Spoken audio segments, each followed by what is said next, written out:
దేవునికి మహిమ కలుగును గాక. ఆమేన్. ఆదికాండము 17వ అధ్యాయం 1వ వచనంలో దేవుడు అబ్రహాంతో చెప్తున్న మాట, నేను సర్వశక్తుడైన యెహోవాను, నా సన్నిధిలో నడుచుచు నిందారహితునిగా ఉండమని. అబ్రహాము భక్తుడే కాదు, మనమంతా దేవుని ఎదుట నిందారహితులుగా కనబడడానికి జాగ్రత్త పడాలి అని అపోస్తలుడైన పౌలు భక్తుడు పత్రికల్లో మనకి హెచ్చరిక తెలియజేస్తారు. దేవుని ఎదుట మనల్ని నిందారహితులుగా చేయడానికి వాక్యం మనకు ఆధారం అయితే, ప్రార్థన మనకి ప్రాకారం లాంటిది.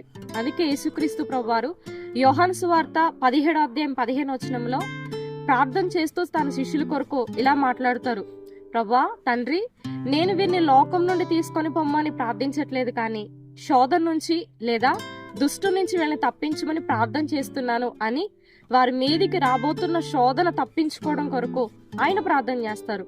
అంత మాత్రమే కాదు, లూకాసు సువార్త 23వ అధ్యాయం 46వ వచనంలో శిష్యులతో ఆయనే చెబుతున్న మాట, మీరు శోధనలో ప్రవేశించుకున్నట్లు మెలకువ కలిగి ప్రార్థన చేయమని వారికి తెలియచేస్తారు. యాత్రికుని ప్రయాణం అనే పుస్తక రచయిత అయిన జాన్ బనియన్ భక్తుడు ఇలా అంటాడు, ప్రార్థన మనిషిని పాపం చేయకుండా ఆపుతుంది, పాపం మనిషిని ప్రార్థన చేయకుండా ఆపుతుంది.